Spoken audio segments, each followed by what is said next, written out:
No, but we're getting ready to begin. Veronica's gonna get up and speak to you. Go sit right over there, or go sit hot. All right. You ready?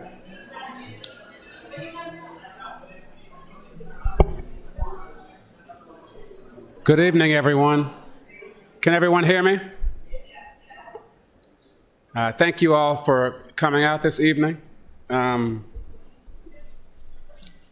There's a lot of other places you could be, but you are here. And the reason you are here, my hope is that we're able to have conversations with each other, to learn from each other, and also be, more informed about aspects of city government, in particular what we're doing around the outreach and engagement realm.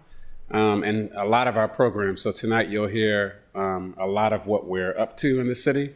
If you look on either of the screens, you'll see an agenda, beginning with Meet Your Neighbors, which it looks as though you all have. Our welcome and introductions. And then we'll get into some of our programmatic pieces in terms of One Annapolis and outreach and engagement. And that'll involve our liaisons and community engagement specialists. The other is we'll go through constituent services, boards and commissions, give you an opportunity to find out one of the really important ways that citizens can become involved with the city is through boards and commissions. And so you'll hear more about that, as well as public information and our communications updates. So you'll get an idea of how our website works, how to navigate our information system, but also hopefully in all of this, because it's called a community engagement session, even though we have a finite group of people who are physically here, the hope is that you all will go share this information. You'll elevate other people, your neighbors, as well as people maybe you meet in the grocery store if they have questions about how to navigate the city system. The other piece is we're going to do a projects update because we have a lot of amazing things in store coming up. And you'll hear from someone whom we'll introduce when that time comes, because it'll be kind of a dual introduction, but I'm sure you all know who that person is. We'll also get a recreation and parks update because there's a lot of amazing things coming up in the summertime, as well as in the spring, some of which you all may know, some of you may not know. And also just an update on what's happening in that department. And there'll also be a public safety update. There's a lot of moving parts with that, a lot of amazing things happening in this city that I think us, all being on the same page about can help us educate and teach other people in our communities. And then we'll have a grants update. And the grants update is extremely important because we have a dedicated person who's focusing their energy on identifying grants, but also helping with the management process. Because as you all know, grants management is not something that you just, are born understanding. There's a way to do it. And so we're lucky to have someone who understands that process. And then the most important part of the entire night is questions and input from you all that allow us to kind of fine tune our systems and make our systems work better, but also how we connect. So starting off, my name is William Rao. I work in the mayor's office, and I work on community outreach and engagement with the public, citywide, with all populations of people. And I'm, happy to be able to serve you all. And if you have any questions throughout the night, please feel free to ask any one of our staff. Let me acknowledge really quickly before I have our acting mayor come up and make her remarks. Acknowledge our staff that's here. Adetola Ajayi in the mayor's office. Adriana Lee, working way around. Hillary Raftovich, and you'll hear from all of these people, so I'll say it as I go around. Our chief of staff, Susie Smith. Berenice Snyder. Brian Callahan in the mayor's office, Len Farrow in the mayor's office, Mitchell Stevenson, our PIO, and also in the mayor's office. And those are people that are right here, but there's numerous others because it's a lot of city staff here, so you'll meet everyone as the night goes on. Is there anyone I missed? All right, so now I would like for you all to meet our acting mayor, or re-meet our acting mayor, Alderwoman Rhonda Pendell-Charles.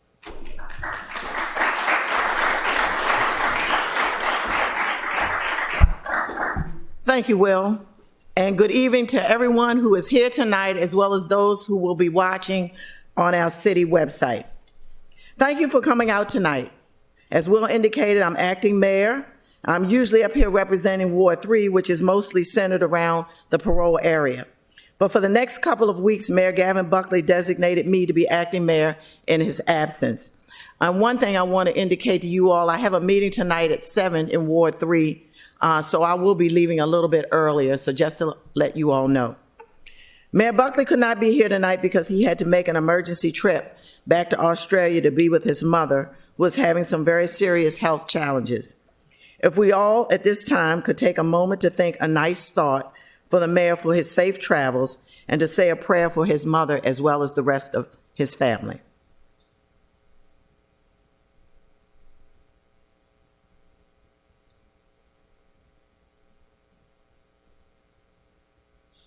Thank you. This night has been organized to bring you to City Hall so that you can not only tell you, although we can tell you about the initiatives that the city is working on, but also for city staff to listen to you about the concerns that you have. We're excited for so many of the initiatives that are coming your way this year. In 2020, we have the new Truxton Park pool, breaking ground on Hillman Garage, a new Department of Public Works on Hudson Street, plans to extend the Poplar Trail, and much, much more. All of our departments, from the ones you see like Public Works, clearing snow from roads and filling potholes, to the ones that you don't see, like the folks from Historic Preservation, who ensure that our city maintains its unique character. We're all working for you. Our Recreation and Parks people keep our parks and run adult sports leagues and youth camps.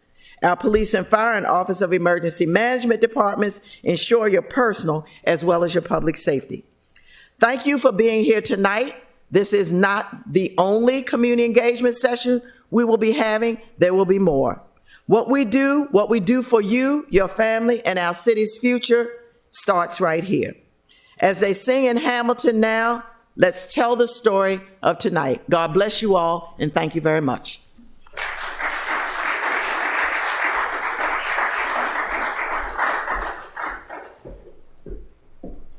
So now we're going to jump into outreach and engagement, and we're going to talk about our One Annapolis programs. Beginning is Adetola Ajayi. You all know him as Tola, and he's the African American Community Services Specialist in the Office of the Mayor.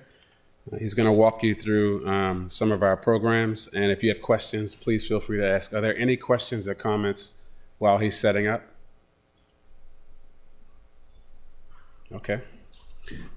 So one of the things I want you all to consider in the course of all the presentations is, are there ways that you can help? And there are ways that you can get involved? Or are there ways in any of these programs, anything you hear about that directly impact you, that you would want and need more information on? I also want to remind you all on the sign-in sheet about boards and commissions and volunteering and anything else you want to get involved in that we can track. So. How y'all doing today? Thanks for being here. My name is Adetola Ajayi. My position is African American Community Service Specialist for the Mayor's Office. Our initiative, Uplift Annapolis, is an engagement initiative that we've created to not only reach out to the African American community, but also continue the vision of One Annapolis throughout the city. So working in different communities and trying to bring people together. So one of our main goals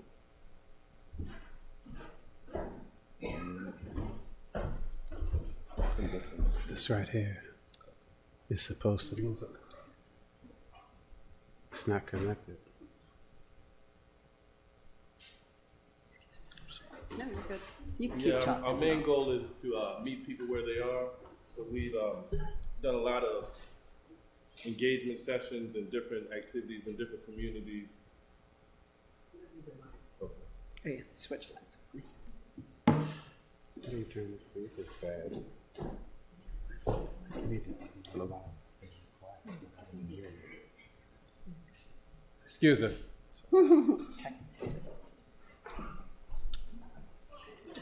I need a Mitchell. That's what I need. Hmm? No, it's here. Yeah. I need Mitchell. That's what I need. Can somebody get her? It's not even. Can you do Mitchell? Or I'll get her. Me too. Look, you just can't look on. Sorry, look, it does it right there. Okay. You just can't look on there, which he said you would be able to, but they can't hear you though. Okay. So our main goal is to meet people where they are, and this is just a picture of one of our events. But I just wanted to go over some of the events we've done in the last 2 years.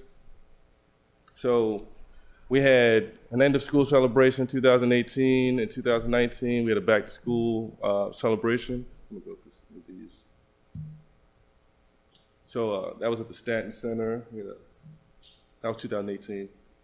In 2018, at the Pit Moyer, we did a back to school celebration.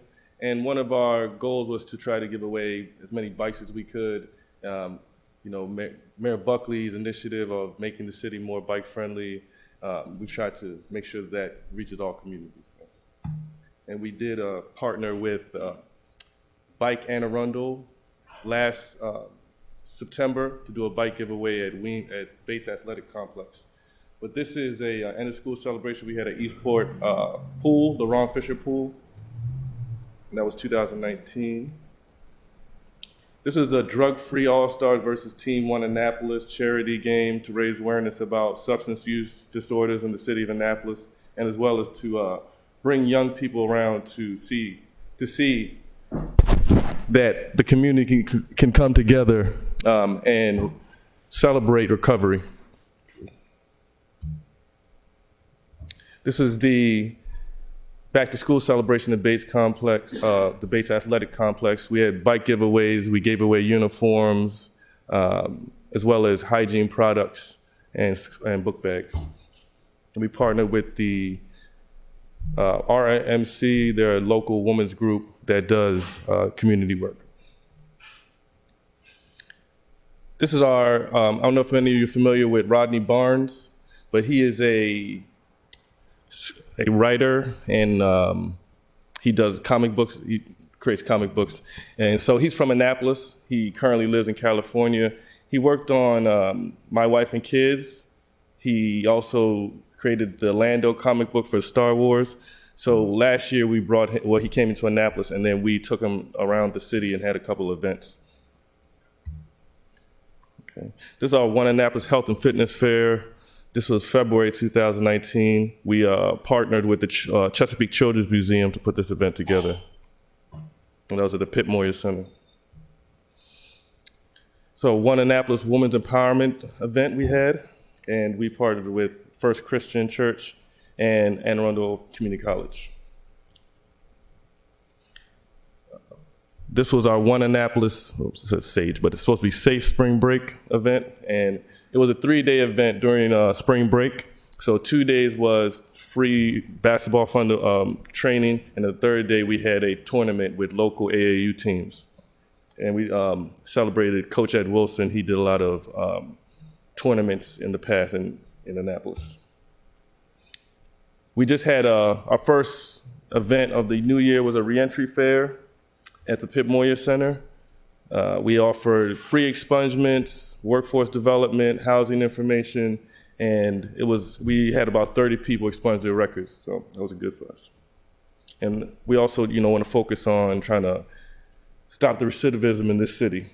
So this is one of our most documented events. We partnered with Janice Hayes Williams for the Smith Price ceremony, and it was in the Baltimore Sun, Washington Post. So one of the great things I enjoy about this position is the ability that Mayor Buckley has given us to not only design programs, but also implement them, which it can be challenging at times, finding the resources and whatnot. But we've been very successful through partnerships. For example, partnering with Alderman Pendell Charles and directly with Director Trader, we developed Annapolis Rexford Park Department pop-up camp series. And so for 2 years, we've been doing pop-up camps, and I'll go into that a little bit later. We developed the Naptown Anti-Dope Movement, which is an opioid overdose prevention program. Startup Annapolis, which is a workforce development program. I'm speaking on that. And the Fish Tank is a community incubator based out of the Stanton Center, and the African Diaspora Concert, which we will hold in April and will follow the Martin Luther King Parade. Okay, one of the slides. But these are just some quick examples of the pop-up camps that we had. We wanted to try to bring not ordinary activities to communities that are often underserved. For example, we had an esports pop-up, and we had about 50 youth. We brought them to the Maryland Hall, and we had an esports tournament. Healthy cooking, we actually held these, one at Bay Ridge Gardens and then one at the Stanton Center. And then we have an ongoing cosmetology pop-up class, pop-up workshop going on at Woodside Gardens.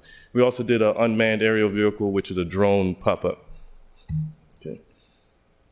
So the first phase of our Naptown Anti-Dope Movement was community engagement and awareness. We had 6 events in hot zone areas that have high fatal overdoses in the city. And these are just some pictures. Phase 2 was coalition building, social media outreach. We did about 10 PSAs with about 20,000 reach on social media. And we attended about 10 community events. Startup Annapolis. Mr., can you come up a second? So we, in our work in the Startup Annapolis, we want to work with startups in the city, as well as work with people that want to start up companies, and then have them work together. So we're developing a cohort, and the first startup we have chosen to work with is Peer Up. So. All right. Thank you, Anatola, and thank you everyone for coming out tonight. We're very happy to be here, and as Anatola said, trying to do some things differently, and technology is what we're here for. And Dan's going to click over and show how technologically advanced we are. We're going to use another computer. So we are better together, and the idea is that we really believe that. And coming in as a partner with One Annapolis and the ability to be the startup that was picked, we're very thankful for that. But we also are wanting to make sure that we pay it forward. And so from the start, we're working together to find out how our skills with technology can help people in Annapolis find skills themselves, find interests themselves, and possibly job opportunities through that. So we're very pleased to be here and very, again, humbled by all the great things that are happening and all the things we're hearing tonight and learning. So thank you all very much. Thank you. And he'll also be working with us to develop a coding camp. So, well, we'll have more information later on that. Okay. So the Fish Tank at Stanton is our community incubator, and these are so that's the logo, the Fish Tank logo, and just some of our partners. Street Angel Project, they have a Wellness Wednesday program every Wednesday at the Stanton Center, where she offers substance use referrals and mental health referrals. Okay. These are some examples of our partnerships. We worked with the Stanton Center Teen Club to do a Bowie State college tour. We partnered with JSC Events to do a swag event, which means students with abundant goals. It was young entrepreneurs got to showcase their products. And then we worked with Annapolis High School's Black History Club to send some youth to Morgan Homecoming. Some of the grant awards we've received through this office are a health department grant for $6,900, another health department grant for $1,300, and we've just recently been selected to be a site for a brand new law enforcement assisted diversion program with the state of Maryland, and the total grant is roughly $660,000, something like that. Okay. So our list of our 2020 priorities are developing a fatal mortality prevention initiative called No Harm, a smart workforce development program that will create a pipeline for jobs and careers in the future workplace, building capacity of local community groups, definitely Census 2020, then everyone counts, and our Annapolis 2020 initiative, which blends all this together. So, but I also wanted to bring up some people that we'll be having some events coming up soon. So, would you come over? Okay. And just to introduce, this is Donna Stern and Judy Miller of the Rotary Club, and they're going to speak about our citywide Little Free Libraries project that we'll be launching in March. Right, so this is phase one. Again, I'm Donna Rotary Stern, and this is my co-chair, Judy Miller. I'm the chair of the Little Free Library Project here with the City of Annapolis, and they're partnering with us on phase one and phase two. Phase one, I'll chat while we're trying to get some images up. Phase one is we've been working for a couple of years, and this is, of course, a volunteer and a donated, sponsored project. Phase one is about $20,000. We've raised about $8,500, and we will be, in March, putting 14 little free libraries in city parks, in covering all the wards, in and around communities that have these parks adjacent to where they live. So the objective is to bridge the gap between literacy with adults and children, both in English and Spanish. We're partnering with BIG, which is the Books for International Goodwill, which is the Rotary Club of Parole. They collect and ship over 500,000 books per year. Oh. And what you're seeing on the screen right now is we did a location tour, and Tola headed this up, and we went around, I think there are more than 14 here. Do you want to speak to this real quick? We'll speak after if anybody has any questions, because we went over our time. Okay. But thank you, and if anybody has any questions about how to assist with this, you can reach out to Judy and Don. Yeah, thanks. And thank the Rotary for this thing. You bet, you're welcome. And I'm going to we're running out of time, but I just want to say, Ms. Josephine partnered with the city through the MLK Committee for the Diaspora Concert. So if anybody would like to work with us on that, please reach out to Ms. Josephine. But here we cover time, so I just. Yeah, just you can say hi. And Mr. Rock, because he's the last one. We're doing a basketball tournament this summer called Hooping for Heaven, and quick minute. I am a pastor, so I'm going to be very cognizant of my time and not go over. I am a pastor at First Christian Community Church of Annapolis. If you ever travel down I-97 or go to the Renaissance Festival, we're that church right there with the big white steeple. We want to be the church without walls, and we're looking to do more things within the community. We have already partnered with the city of Annapolis for doing street corner ministry. So this year, we're looking forward to partnering with the city of Annapolis for our Hooping for Heaven tournament for ages 9th grade through 11th grade, which will be a 3-day tournament held at the Pitt Moyer Center in August, first weekend in August, and we're really excited about the opportunity to partner with the city. Thank you. Thank you. And thank y'all. Thank you.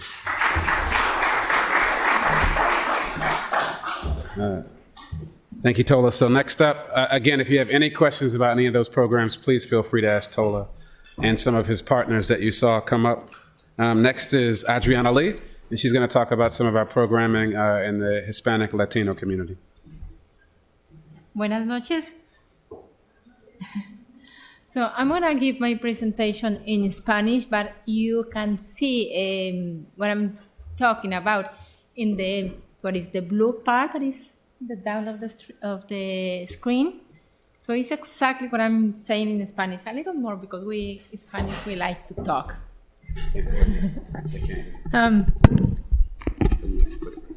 Como ustedes sabrán, la población de Annapolis, el 20% son de la comunidad hispana y el 24% es de la comunidad afroamericana. Sí. De la comunidad hispana, la mayoría vienen de lugares como El Salvador, Guatemala, Honduras y México. Por ello, nosotros tenemos diferentes retos. Uno es el idioma inglés, no es nuestra lengua nativa. Eso hace que sea un poco más difícil nuestra situación. Todo es diferente a nuestros países y tampoco no sabemos en quién confiar o a quién preguntar. El alcalde tiene esta iniciativa que me encanta, que es One Annapolis. ¿Qué significa esto? Bueno, que es dar un lugar especial en Annapolis a todas y cada una de las personas que viven en la ciudad o que trabajan en esta ciudad. No importa su origen, sus raíces, el color de su piel, su idioma o sus creencias. Él está comprometido a hacer de cualquier residente de Annapolis que tenga acceso a todos los servicios de la ciudad. No importa que no hable inglés. Esto es algo que se está haciendo nuevo. Normalmente las personas llegaban a buscar un servicio, no había quien hablara inglés y entonces costaba mucho trabajo poder entender qué es lo que estaba pasando, cómo llenar las formas, cuál es el siguiente paso a seguir. Y esto es algo que nosotros estamos trabajando, ¿no? Darles un excelente servicio y ayudarle para que pueda crecer profesionalmente, personalmente y socialmente. So, can you read what is happening there? Are the letters big enough? Are the fonts big enough for this? Okay, how are we doing this? ¿Cómo estamos logrando esto? Estamos trabajando con muchos departamentos, estamos viendo cuáles son las necesidades, las inquietudes, cuáles son los problemas de la comunidad hispana. Estamos, por ejemplo, con el Departamento de Desarrollo Económico. Hicimos un video que se llama ¿Cómo abrir un negocio en Anápolis? Este video lo estamos usando mucho para todas aquellas personas que no tienen ni idea cómo se abre un negocio y está en español, viene paso a paso cómo hacerlo, cómo abrir el negocio. También hemos traducido al español lo que son trípticos, guías, avisos para un mejor entendimiento y para que haya también fácil acceso a todos los servicios.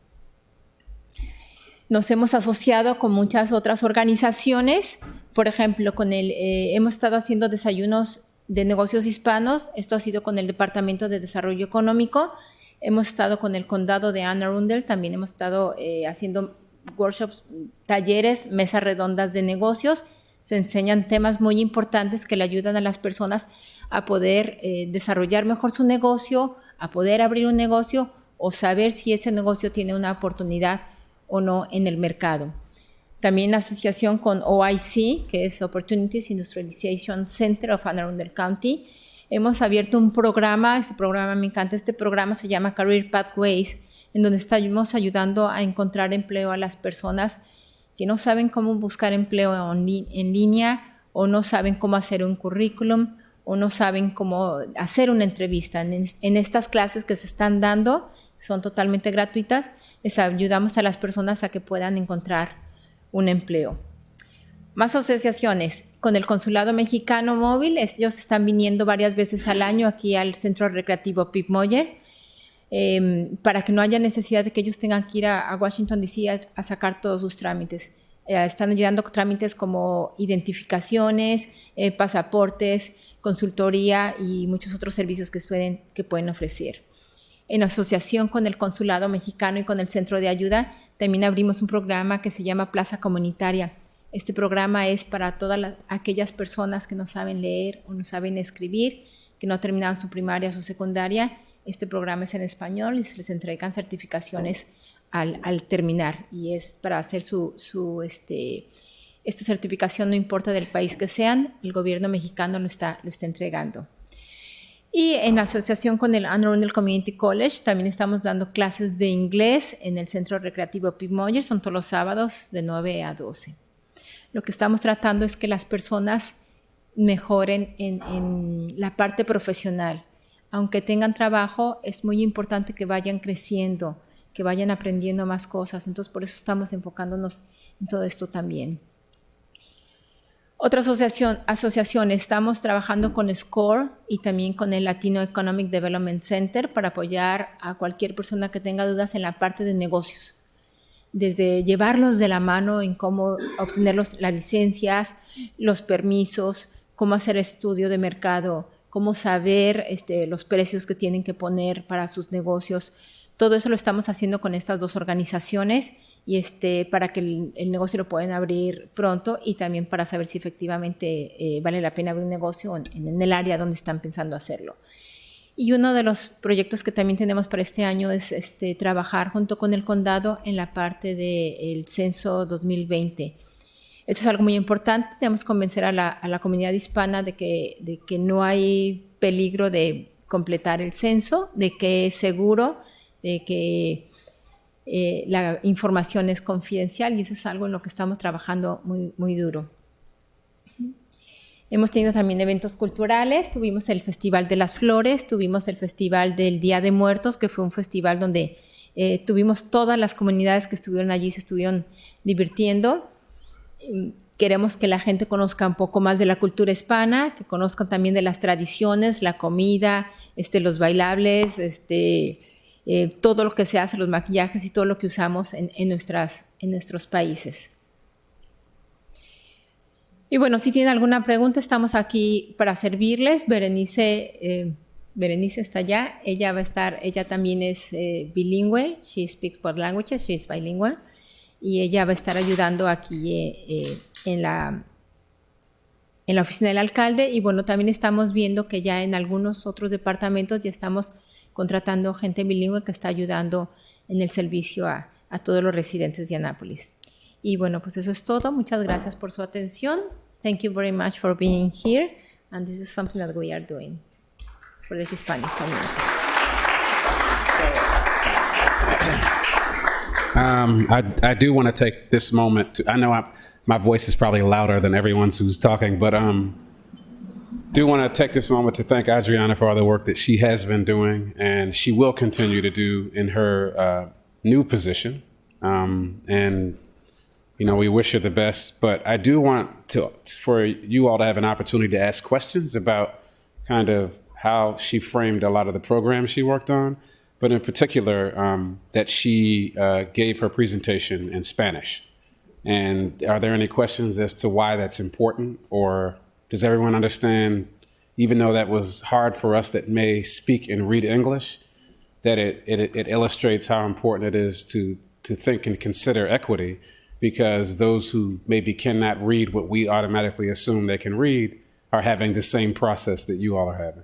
So, you know, thank you for sharing it in Spanish, but also, can you tell us a little bit about what you're doing next? No, this is my last day here. I'm going to miss everybody. I got an offer for the Comptroller of Maryland. I'm going to be working there. It's going to be mostly the same, helping the Hispanic community, sharing the information, and creating some programs to help them with the tax information, businesses, and to improve the quality of them and to help them with different kind of things. I'm going to be very happy to be there. I'm going to continue helping here also if they need me. We are a team, the county, the city, and the state. We are a team, and that's the idea, to continue working together.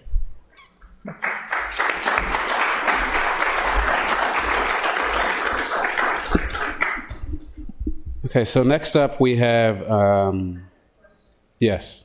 I thought that was Lynn.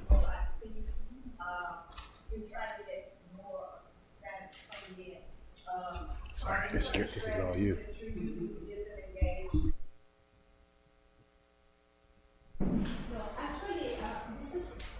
This program is bilingual. I mean, you can, it's for everybody. Okay. So if you, I know it's for everyone, but I'll explain. We have a hard time bringing in more minorities into the program, so we've just been looking for ways to get them to come in. So I just, you know, we can talk off, but I think we have suggestions as to how to get engaged.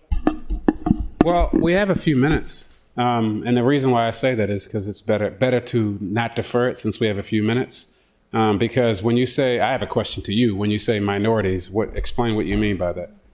Like, which populations are you speaking that you have a hard time? Oh, I see we try to get people into job training, we try to get them into resumes and things like that. And we reach out to different communities and we actually came to Annapolis. But when we get our students, we get them in, but they don't stay, they kind of like mop out.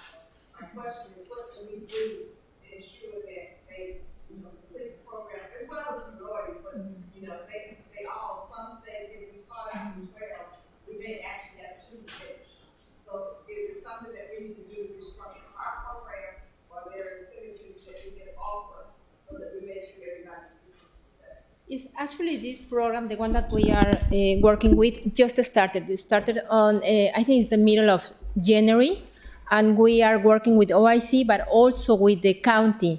So the classes are in the county building. They have computers, and they are allowing us to have this program. And that is one of the things that we are taking notes. We want to be sure that they will complete all the classes. It's going to be, the first phase is going to be like 10 weeks. But of course, they are going to start since the beginning.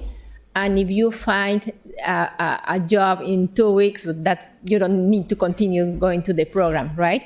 But yes, those are the things that we are seeing. The thing that I heard about them is that people were looking for jobs, but they realized that they don't know how to, in the case of the Hispanic, that they need more knowledge of English, or they need to know more about an office or more about computers, something like that. So because of that, we are trying to connect with more organizations to say if they need computer classes, we're connecting with the Center of Help. Or if they need English classes, we are connecting with different churches or the classes that we have here. But yes, we are getting that information to see what do we need for the people to continue in that class, and also to really to be able to get a job. That's what we're taking that. So I want to add to that really quickly. It's a simple thing that we've learned because we don't, the city doesn't necessarily provide human services. So what we've had to do, we've had to ramp up by increasing our partnerships and increasing our ability to network and work in collaboration with other, like existing organizations that work with those populations.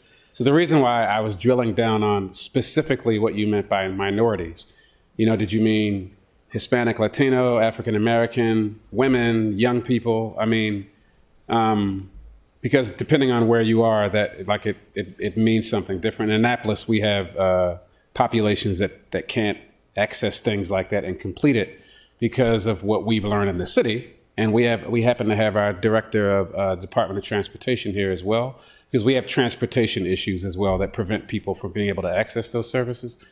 But please stick around towards the end so we can speak more about that. So that we can keep it moving, we have Hillary Raftovich, who's our Constituent Services Officer, as well as our Ombudsman. That word is like embarrassing to try. Ombudsman. It doesn't roll off your tongue. Hillary Raftovich. Thank you. Good evening. So yes, I have the longest title in the mayor's office, Constituent Services Officer and Ombudsman. So I'll break that down for you a little bit about what I do. I am, I like to say I'm the Lorax. I speak for the trees, but I speak for the constituents. So I am your person that you should reach out to when you have questions and concerns about the city of Annapolis. As Constituent Services Officer, I listen to constituents. They call me, they write me, they email me, and I listen to their concerns. I try to route the complaints or concerns to the appropriate staff. I also like to say that I have no actual skills myself. My job is just to find the person who has the skills to solve your problems. So I can't fill your pothole, but I can contact the person the streets crew to go out and fill a pothole. And the other thing that I try to do is look for solutions to constituent issues. So sometimes it's not straightforward. Sometimes it's not a crosswalk that needs to be painted or a pothole that needs to be filled. Sometimes we have to come up with new and creative ways to deal with things. And which brings me to my other title, Ombudsman. An ombudsman is an official appointed to investigate individuals' complaints against maladministration. There's a word you don't use much. Especially that of public authorities. So that brings me to the bigger picture constituent work that I do. Sometimes problems can't be solved by one staff or one department. Sometimes we need to bring a whole bunch of people around the table to find a solution to a problem that is unique or bigger than our everyday issues.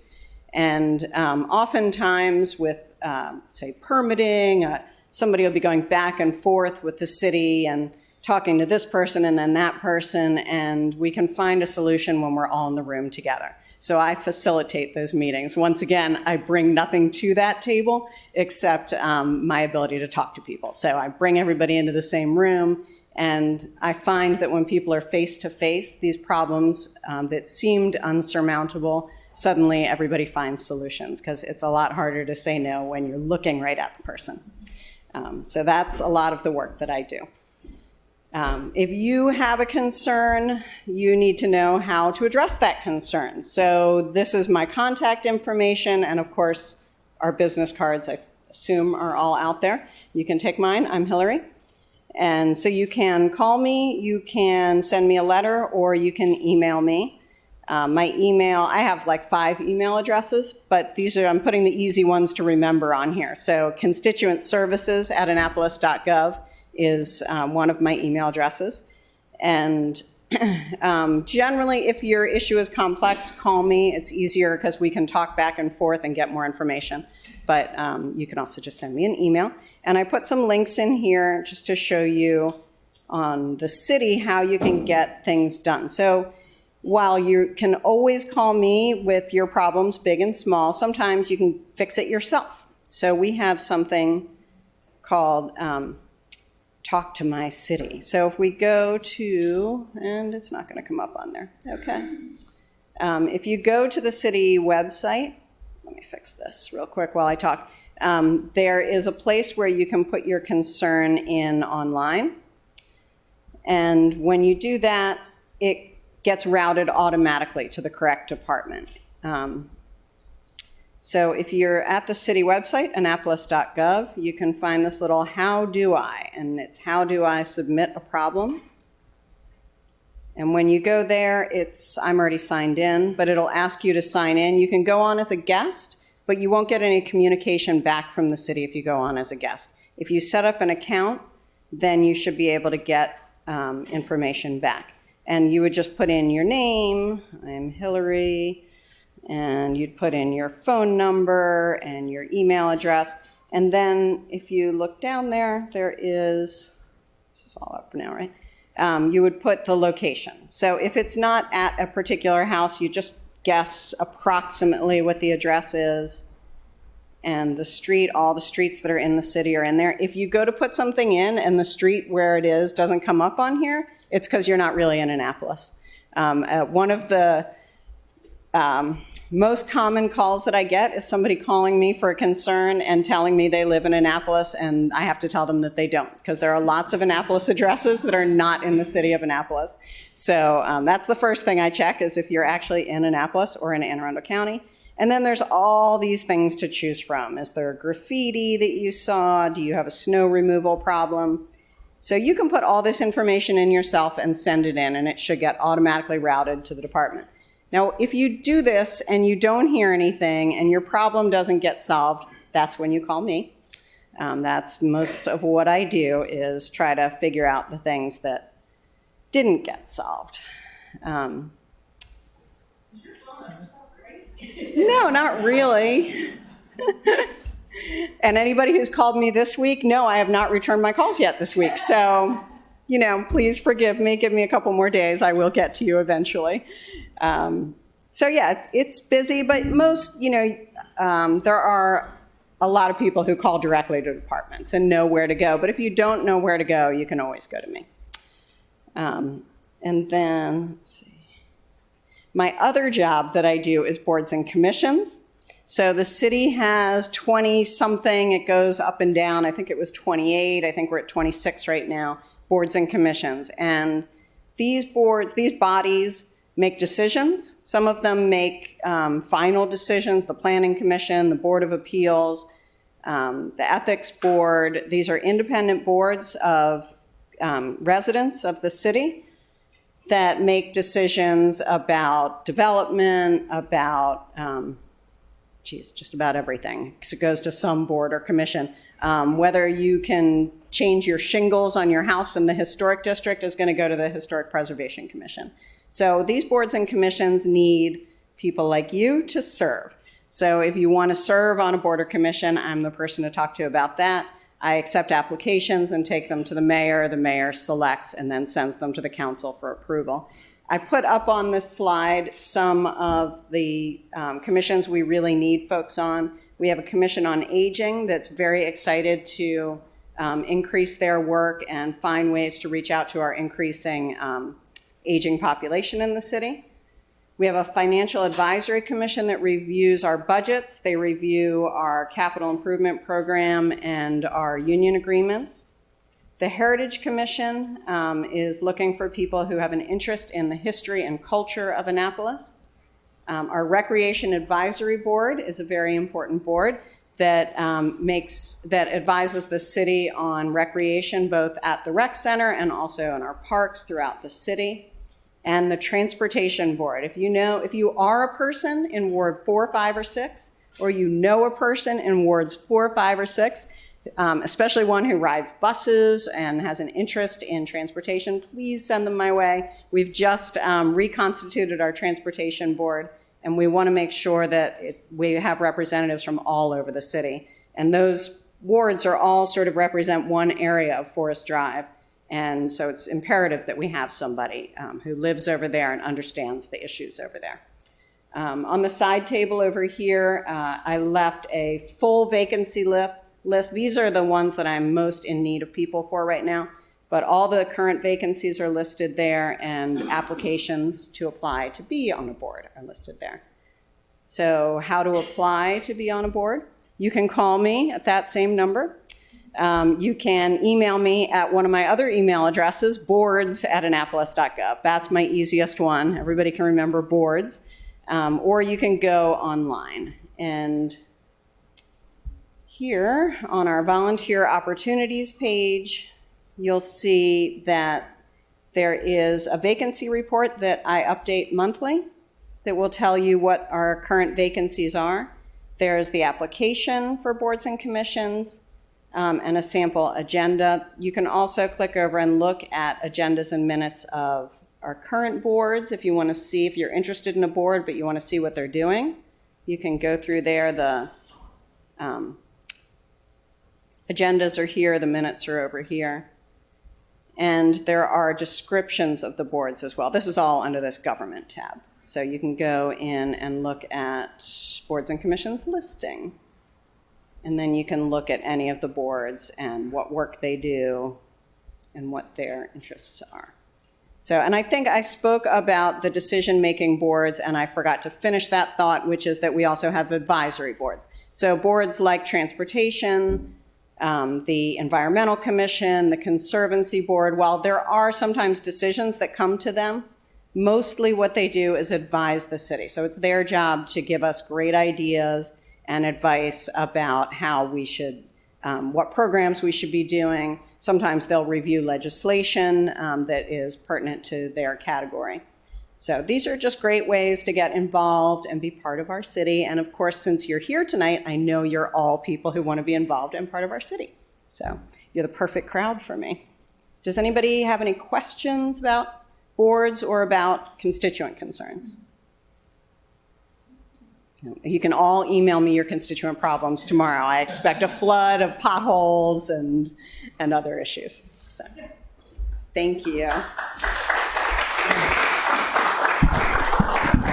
So we want to keep it moving, but I do want to say that Hillary alluded to the fact that the other constituent services, you just said a couple of the things that you do, but some of the things that she does that is, it doesn't get in the newspaper and doesn't really get talked about, and we don't necessarily speak regularly about in the public sphere, is when people have housing issues or when people have hand-to-mouth issues, right? So some of our residents are not always dealing with the pothole or, the cat up in the tree, but they're dealing with some more meaningful things.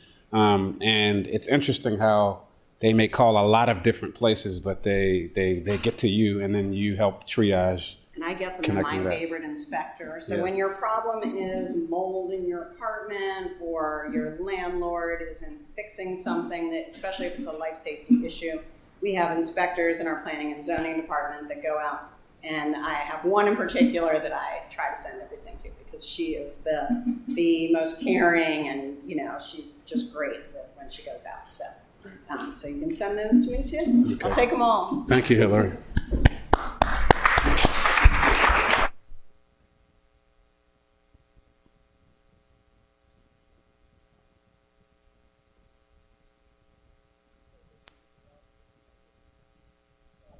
Representative from AA Power in the back.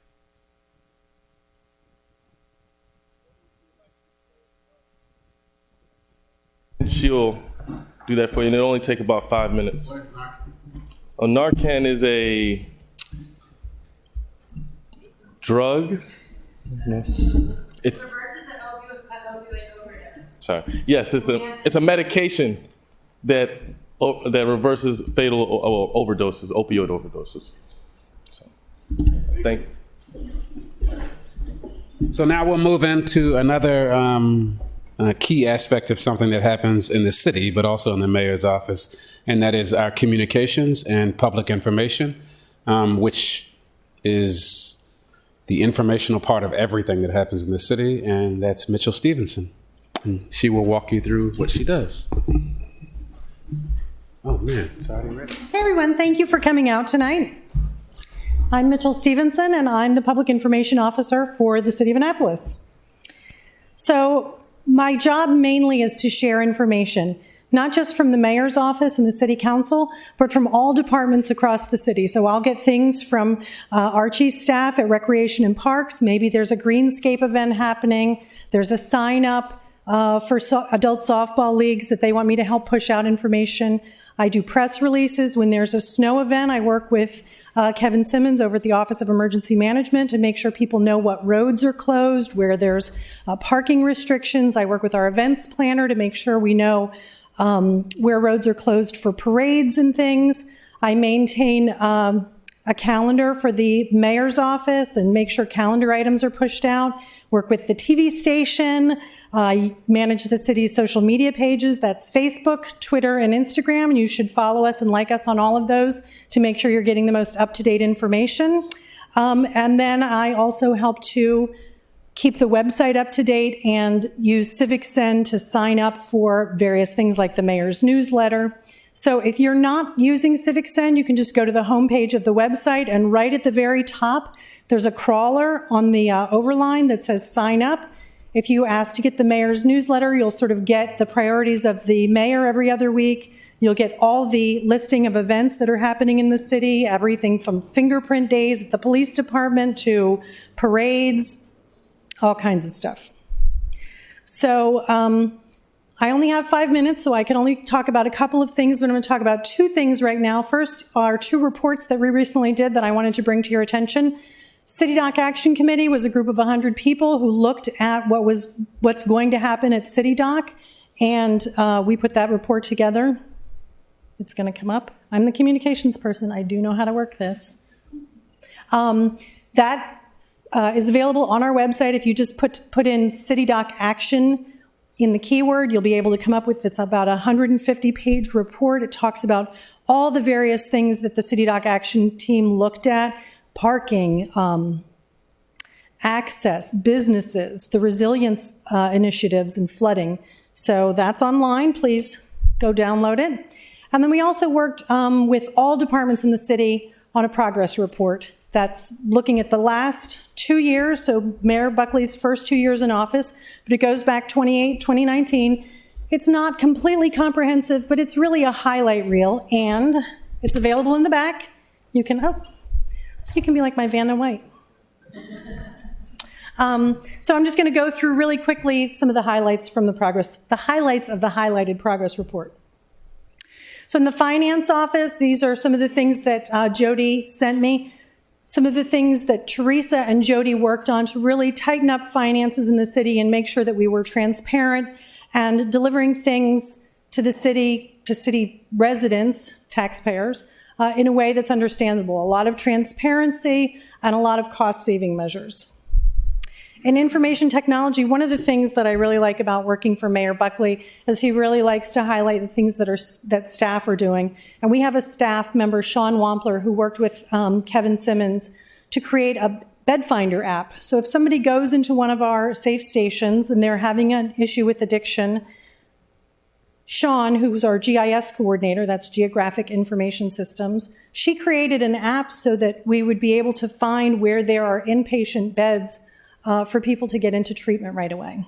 And she just did that as an initiative on her own, using the skills and technology that she had at her disposal. And now the state is looking at acquiring that technology and using that, rolling it out on a wider basis. Public safety, we've got police, fire, and Office of Emergency Management. All three, one became a new department, OEM, and police and fire both hired new chiefs this year. One Annapolis, which Tola and Adriana already reviewed for you, but the report talks a lot about their outreach activities, events, civic engagement, transportation. These are some of the things that the transportation department has done. I think Rick was here. I don't know if he's still here. But giving all kindergarten through 12th graders free bus fare so that they can work their way around the city. Getting adaptive technology for the circulator. So if you want to park at Park Place and take the circulator to downtown, you can get the app on your smartphone and you can track the circulator right where it is, hop on, go to your destination, hop off. Replacing parking meters with smartphone applications so that you don't have to fish around for coins anymore. You can download the Park mobile app, call it up. Maybe you're in the restaurant and you want to stay at your parking space an extra hour. You can just add time. And then some of our bicycle and pedestrian infrastructure. And I know that one of the things Gavin likes to talk about for this, Sharos and and bike shares and all of these other things that we're doing to improve pedestrian and bicycle safety actually helps all the people who are in cars. Because if you're in a car and there are fewer cars on the road, you're probably going to get to your destination faster. This is not only safer for bicyclists and pedestrians, but it's better for cars too. Resilience, and I'm rolling through it. Resilience and environment, we obviously have the City Dock Action Committee, resilience work groups. We did a styrofoam ban this year, so if you go to any restaurant in Annapolis, you will no longer get your carry-out food in a styrofoam container, which, as we all know, is very bad for the bay. Habitat, waterways, all kinds of issues. Again, in the report. Planning and zoning, the implementation of the 2009 comprehensive plan, and we're working right now on the development of the 2020 comprehensive plan. We just put out a great video showcasing how you as a resident can be involved. Public Works, David's going to talk about this. Is he next? Talk more in depth about this, but we broke ground on the Truxton Park Pool, which will be coming online for you this summer. Are you going to talk about the flood mitigation on Dock Street too? Okay.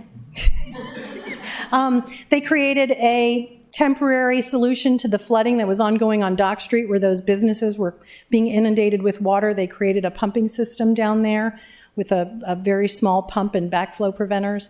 And then they fixed all of these things, all the number of potholes they repaired, the miles of streets they resurfaced. Recreation and parks, Archie's here. This year they overhauled the youth programs. They delivered camps to about 1,000 children. They operate Pip Moyer Rec Center and lots of parks around the city.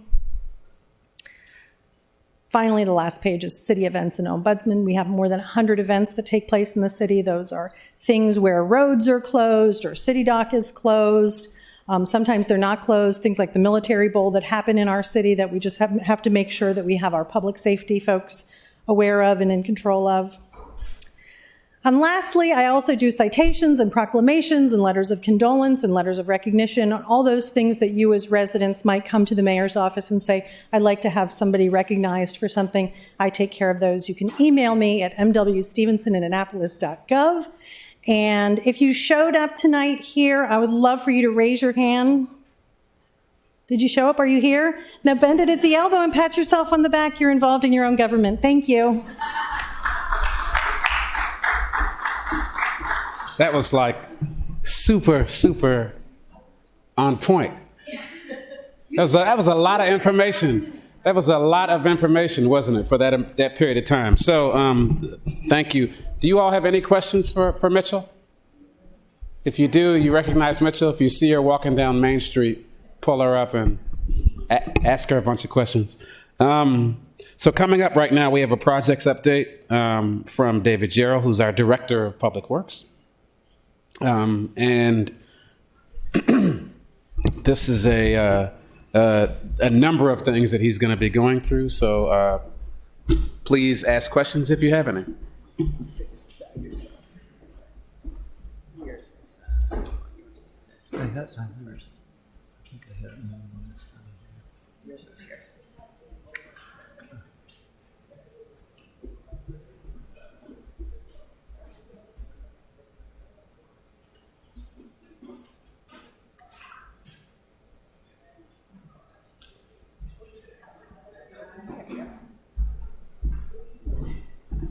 Good evening. My name's David Jarrett. I'm the Director of Public Works for one last day, and tomorrow I become the city manager. So I'm going to talk under my Public Works hat. So we provide all the street repairs, we provide your water and sewer service, we pick up your trash, we do the snow removal. So as you can imagine, we never hear any complaints at all from anybody. Everything is always just perfect. But honestly, we've got 3 very talented administrative assistants who take calls and help out with problems that take place. Nothing's ever perfect in my world, but we try to minimize those things, and we certainly try to deal with residents who have sort of systematic issues to resolve those types of issues. But tonight I'm going to talk about something that's interesting and near and dear to my heart. I'm an engineer, so doing projects is something that is of great interest to me and that we love to do. So I'm going to run through some of the bigger projects. You've heard a little bit about some of these already, but we'll run through these and I'll give you a little bit more information than what you've already heard. So Truxton Park Pool. I don't know if any of you have driven by the site of the old Truxton Park Pool lately, but we're building a new pool out there. So the old one was demolished back early last fall. The old pool closed right after Labor Day, and we have until Memorial Day to get the new pool built. So that's a very aggressive schedule, as you can imagine, especially doing it over the winter time. Fortunately, this winter's been very mild, so it's really helped us with that effort. But there's big holes in the ground, and there's also a bathhouse that's going vertical. So the contractor's doing great, and it's moving along.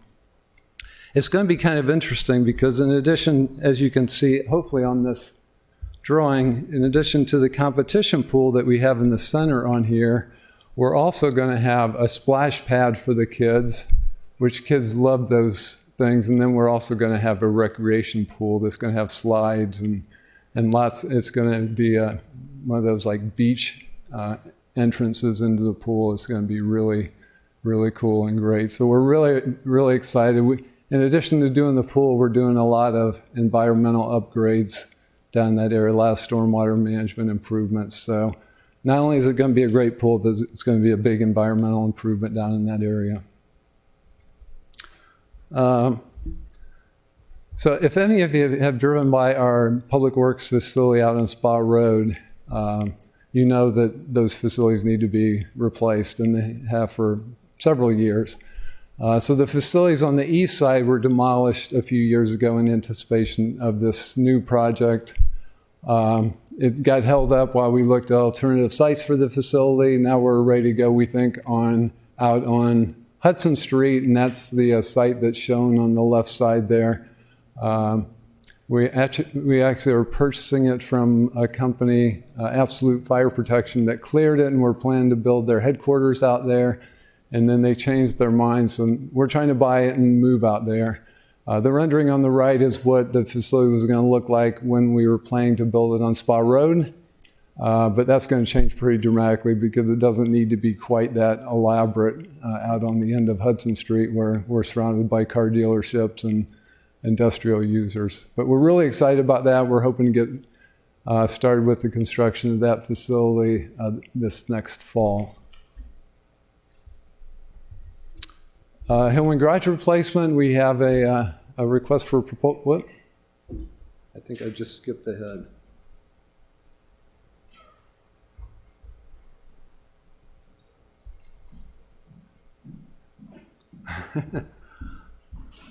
I think I can see how I do this. There we go. So we have a request for proposals out for teams to replace the garage. We're actually doing this as a design, build, operate, maintain, and finance. So basically the company that's selected to replace the garage is going to tear down the old one and build a new one and own it and operate it and lease the ground from the city on which the garage will sit.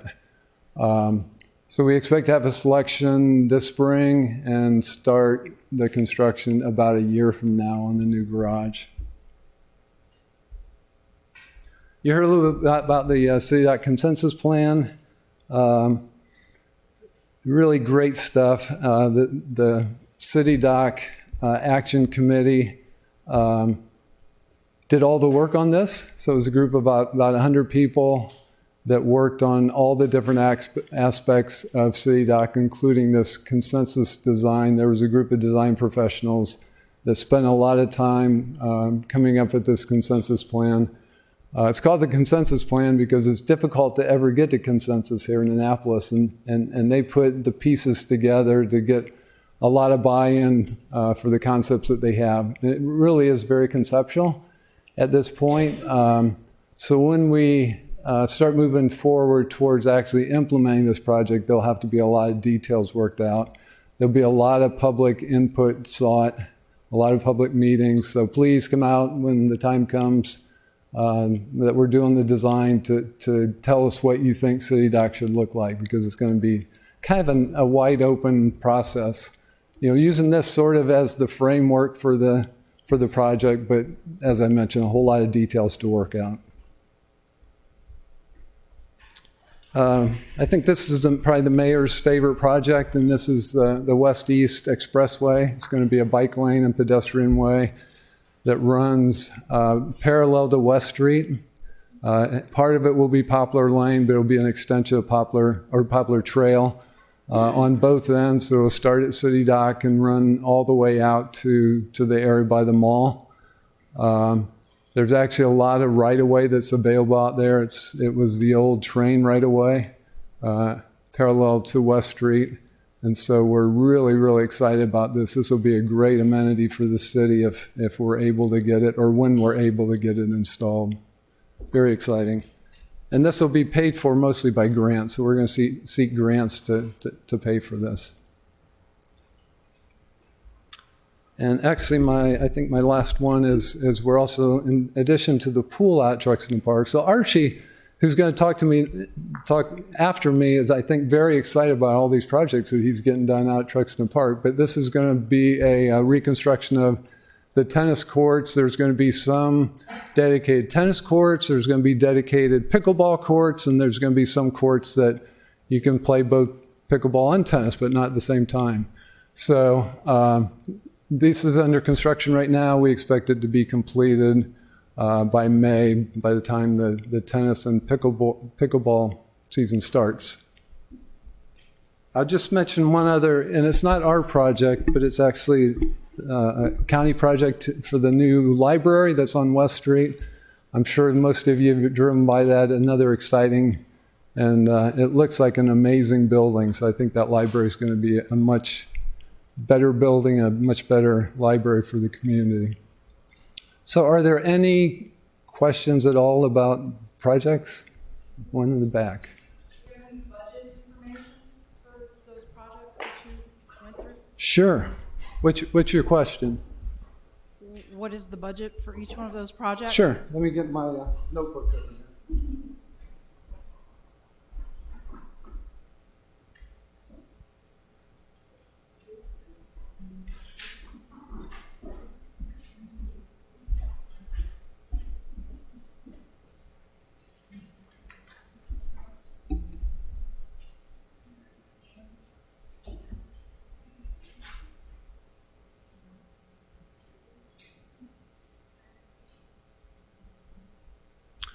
So Truxtun Pool, the main seed money for that project, it was $3.1 million. The city actually sold its property rights to the Eisenhower Golf Course out in the county. The county owned the golf course, but we owned the land, so we sold the land to them for $3.1 million. And then the city put about another $1 million into that project. So it's about a $4 million project. The Public Works Maintenance Facility, we're actually buying the site out on Hudson Street. That's about $2 million. And then it's about $7 million for the maintenance facility. But then after we move out there and vacate Spa Road, that property is going to be sold. So we expect to get $3 or $4 million from the Spa Road sales.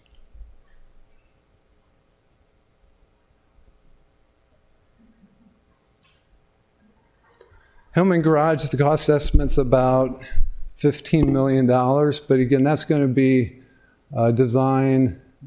It's going to be design, build, operate, maintain, and finance, so that's not going to have a cost to the city. It's all going to be privately financed.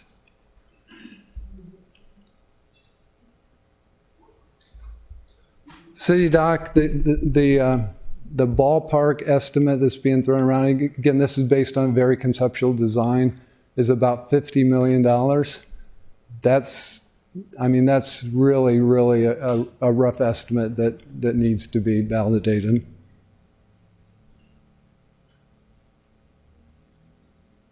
The bike path is going to be all grants, so I don't have a real good feel.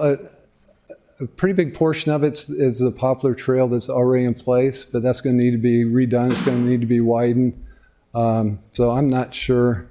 Brian, do you know, has there been a cost estimate prepared for the WE? We haven't got quite there yet. Yeah.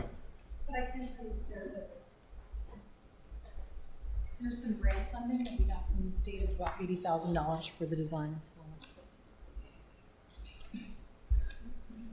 And the tennis courts,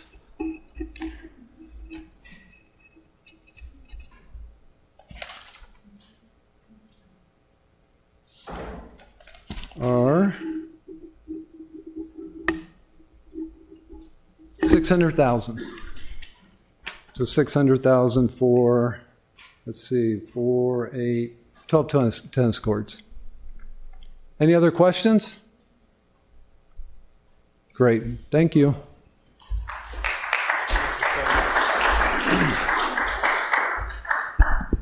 Thank you so much, David Gerald. That's preparation right there, right? That's a tough question to be able to have all of the answers for it. So we appreciate that. That's impressive. Because I can't tell you how much my jacket costs anymore. How much I pay for my jacket. So next up, we have our Director of Recreation and Parks. His name is Archie Trader. He's going to come up and inform us a little bit about what's going on in Recreation and Parks. So, Director Trader. Thank you. Thank you, Mr. Rao. My name is Archie Trader.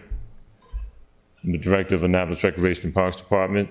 I grew up in Annapolis. I graduated from Annapolis High School, and I also grew up in the Annapolis Recreation and Parks programming. I didn't play all the sports, but I played most of the sports, and I dominated as well. Yeah, I knew somebody was going to laugh. Anyway, I have a question. How many of you know the first jockey who won the Kentucky Derby in 1875? By a show of hands, tell me who that person was. Who? Oh man, he is correct. Yes, that is. And that's a great example of the fact that most people do not know that. And what the young man didn't say was that person was an African American. And the reason I bring that up to make the point that sports and athletics was the epicenter, was the conduit or the catalyst for all people coming together over 200 years ago. It was sports and athletics, and it has evolved into recreation, programming, and leisure time, and parks, and so on and so forth. So I make that reference. I give you that information to give you an understanding of just how important recreation is to the public, to everyone, to children, preschoolers, right up through old people, regardless of demographics. Recreation affects us all, and it affects our lives. And I submit to you the very reason why I'm standing before you right now as director is because of Recreation and Parks. Make no doubt about it. So I want to say that here we are. We have a wonderful facility in the Pip Moyer Recreation Center on Hilltop Lane, which is about 10 years old, a little over 10 years old now. We had a 10-year anniversary this year. We have 3 basketball courts, pro style, 94 feet long. We have an indoor walking track. We have a fitness center which consists of weight resistance machines and cardiovascular machines. We have meeting rooms, and we have an auxiliary gym. Our programming is universal. We touch everyone. We touch families, we touch children, we touch middle-aged, young adults, older people. We have youth programming.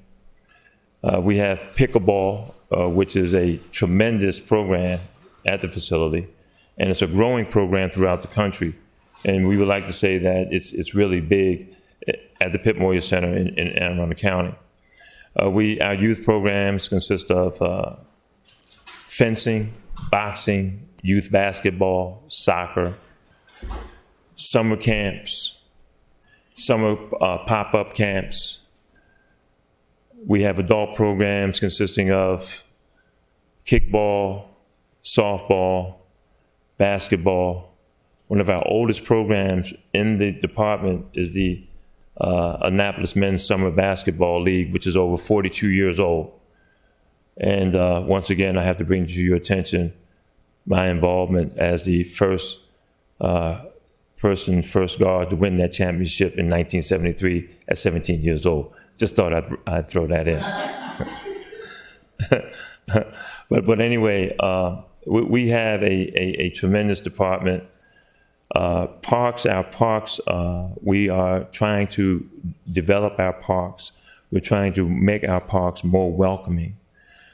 I don't think that we utilize our parks in the city of Annapolis as much as we should. It is our responsibility to develop these parks to be more welcoming. For example, we will be implementing a beach volleyball facility. We will be implementing horseshoes. We will start to place more barbecue pits in our parks.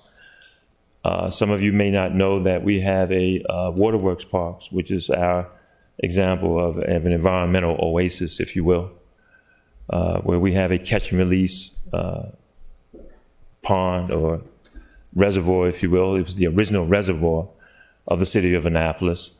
And Kevin Krause, who is the police officer back there, who runs a catch and release program. And he takes children there, and they catch fish, and they throw it back. I went there for the first time, believe it or not. I'm from Annapolis, but I came back 13 years ago to be the manager of the Stanton Community Center and took my first trip there. And it was an oasis. It was as if it was 100 miles away from Annapolis. It's so tranquil, so beautiful, so wildlife friendly. We even have beavers there, and they go to work. We have 23 species of turtles there. And I have to tell you this, we even have copperheads there. So it is a real wildlife type of environment. And on that note, we at the Recreation Department, we're really trying to develop a division, an environmental education division in our department that will serve children and young adults or anyone who would like to partake in these types of programming.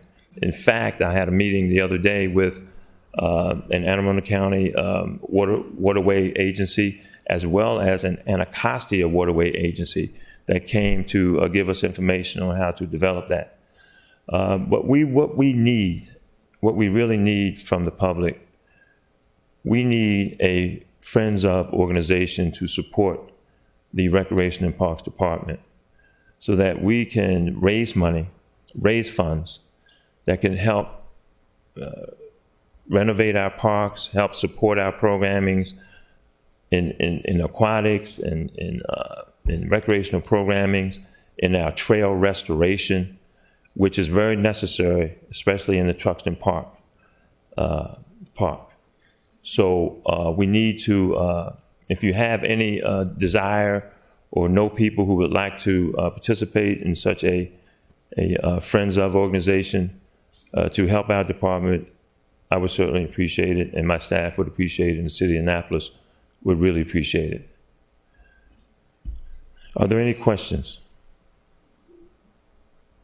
Thank you. Oh.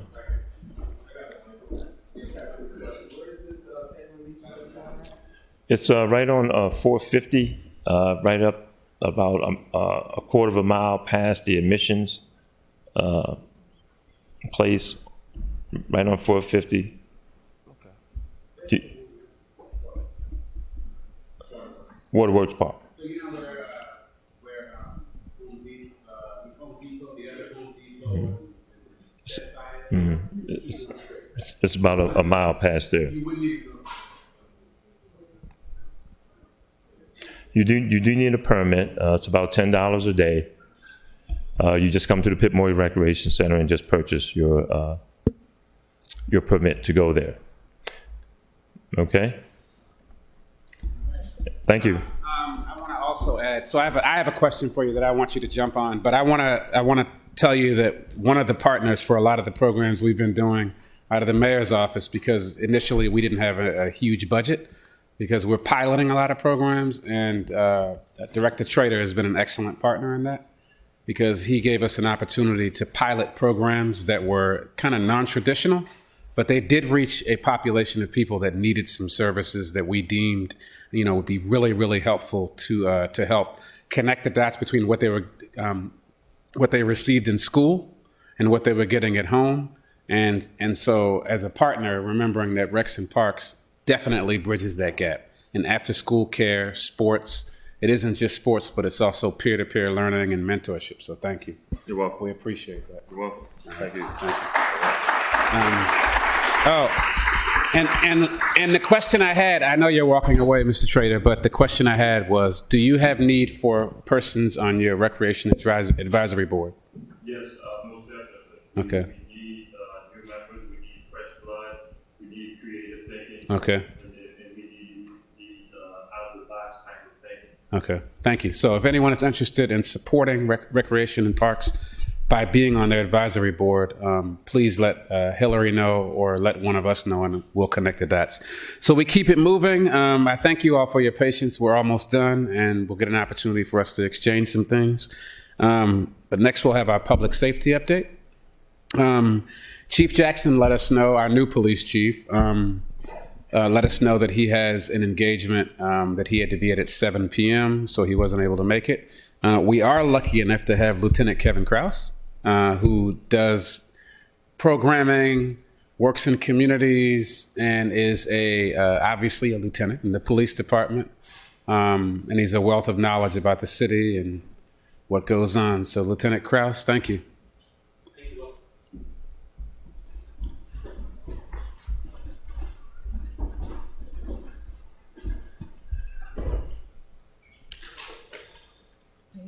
All right, thank you, Chief. Once again, Chief Jackson sends his regards. He apologized for not being able to be here tonight. I have about 15 minutes, and me and Director Simmons is back there. We have to share our 15 minutes. So the amount of information I'm going to give you is information I could probably spend about 2 or 3 hours up here actually giving you. So I'm going to hammer through it. So first of all, our community services section increased this year by 21.2%. What that basically means is that last year we did 872 events and activities throughout the city of Annapolis. This year we did over 1,000. It's the first time ever in the history of Annapolis that we've done this many events.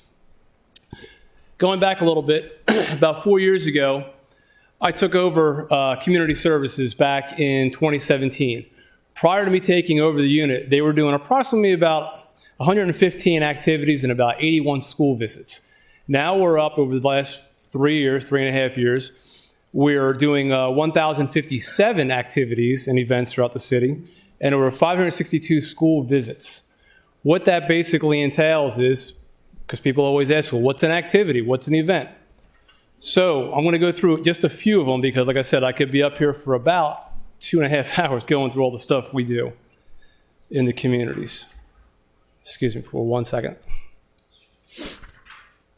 So let me start out with character counts. So currently we are in Mills Parole, Annapolis, Monarch Academy, Georgetown East, Tyler Heights, Eastport Elementary. Right now we're doing character counts in all of those schools.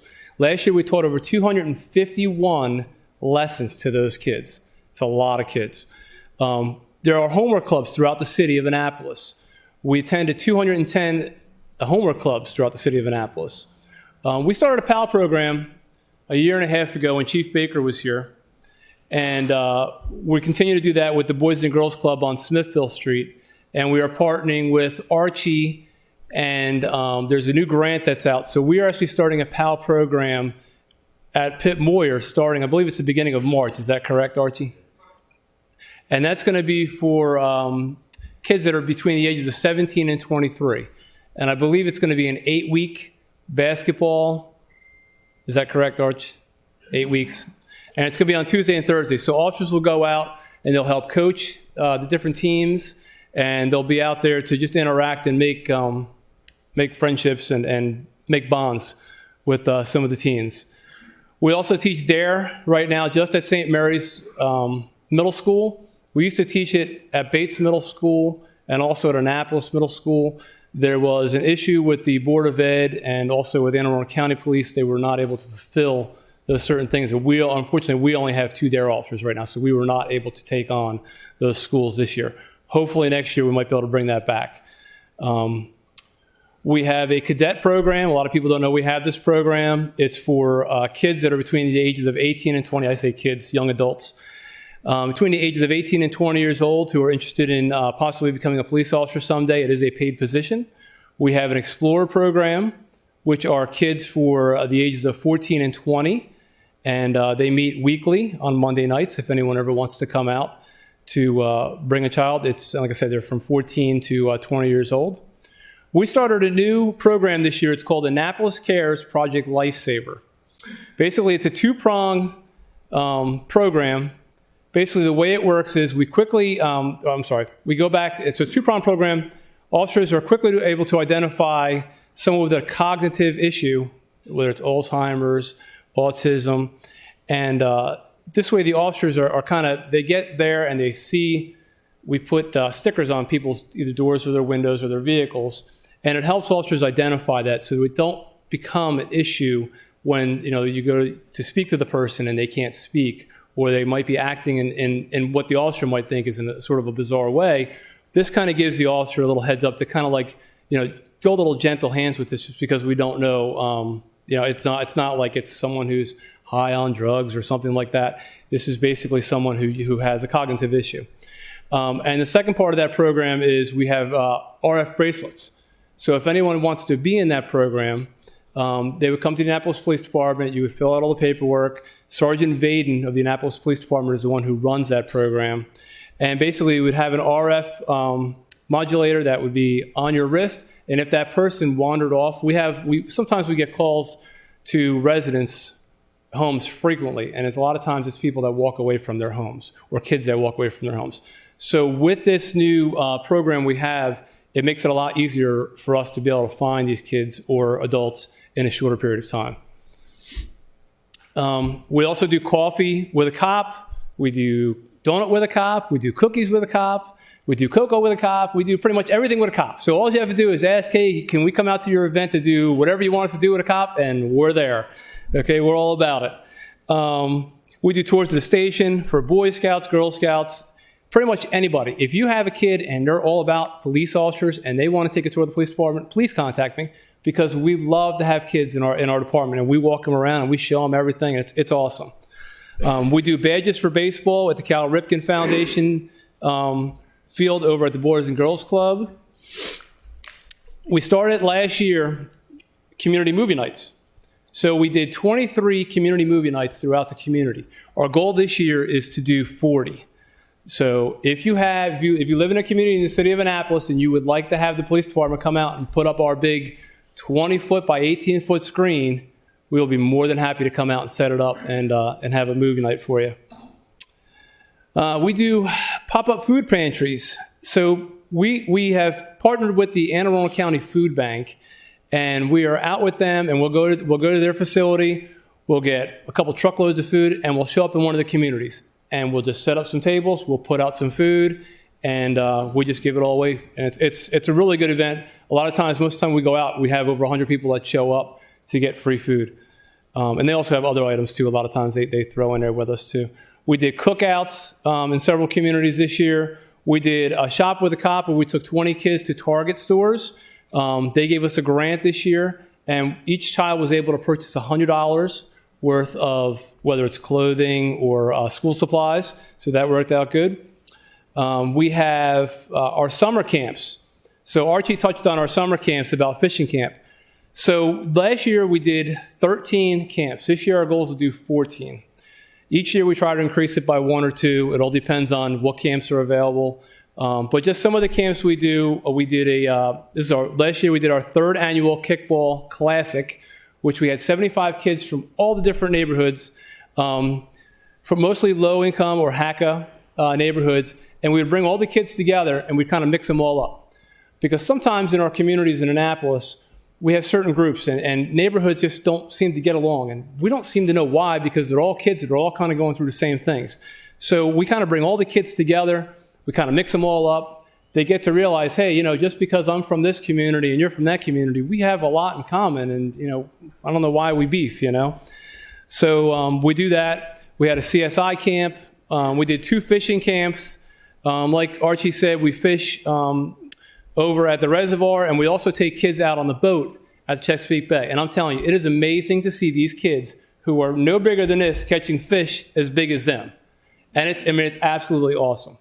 So our goal is to do 3 of those this year. We also do a couple mentoring camps. We did an arts camp, a CSI camp, which is really cool because the kids get to learn about DNA and fingerprints and all that kind of stuff. It's really, really cool.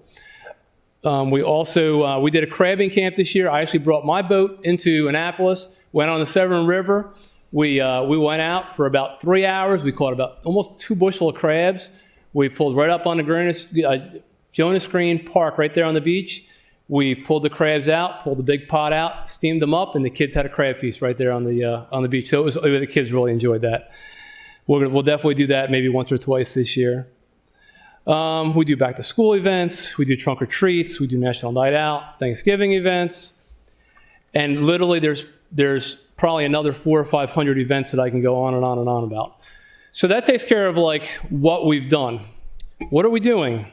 Okay, so if you have this up right now? Okay, so I will talk about the scholarship in a second. There's a new program we're getting ready to roll out. Thanks to OEM, got a grant through the health department, and they were able to secure us some money for the grant. And we're going to do a project, an initiative actually. It's an APD overdose reduction initiative. And basically, once again, it's a 2-prong approach. So we've partnered with Arundel Lodge, and what we're going to do is have Arundel Lodge hire one of their clinicians, and they are going to make contact with anybody that has an overdose within 48 hours. They're going to reach out to them. They're going to start a dialogue regarding treatment and recovery and whatever the recovery options are. And then they're going to kind of keep checks on them and make sure that you kind of follow up on them every couple of days just to make sure they're still, kind of going on the straight and narrow. And if they kind of veer off, they're going to try to bring them back in just so we can maybe cut down on some of the overdoses. The second part is we're going to start a program, a prevention program with the youth in Annapolis. So we're calling this program Be All You Can Be, Drug Free. And we're going to make shirts up, and we'll give shirts out to the kids, and we're going to go out and speak at like the H2O Club in Robinwood, and we're going to go to Panther Hour, and we're going to pick a couple of their groups that we'll go to, and we'll talk to the kids about that. All right, let's see here. The last thing we want to talk about, this is near and dear to my heart. So when I took over Community Services in January of 2017, we were celebrating 150 years. And we came up with all these wonderful events we were going to do, but there weren't a lot of things in there to really give back to the community. So I suggested at the time, I was like, well, we should have a scholarship. So we started the first year with our scholarship program, and we gave out we raised enough money, $3,000, to give out $1,000 scholarships. We gave out 3 of them the first year. The second year, we were just able to raise just about $2,000, so we were only able to give out 2. Well, last year, Judy, along with myself, went out and we started marketing. We said, you know what, and a couple other people, and we said, we're going to do a spring fling downtown. So last year we did a spring fling, which was a fundraiser for the Annapolis Scholarship, and we raised over $20,000 in one night. It was absolutely phenomenal. And thank to all the businesses in Annapolis, because they all gave donations, and we were able to do a live auction. We did a silent auction. We had live music. We had free food. It was a wonderful event.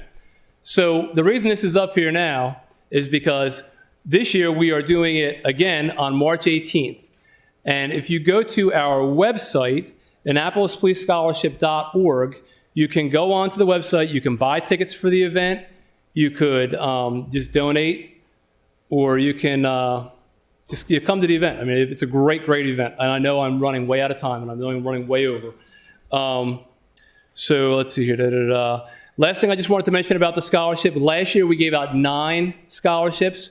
We had a anonymous donor donate $1,000 for each victim of the Capitol Gazette shooting, who they've also done that again this year in the memory of the victims. So we will be doing that again, and I'm done. Okay. Sorry I went over a little bit.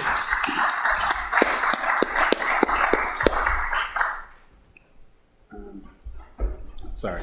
No, that's right. I know I got it. Thank you so much. I'm only saying that because I want to respect it's a weeknight, and we said that we'd be done by 8, so we want to keep it moving. And thank you so much, Lieutenant Krause. So next up is Director Kevin Simmons, Office of Emergency Management, and a few other things. Can you get me up in here? Yeah. Do you know how to get to? Is it already on there? Yeah, it's already on.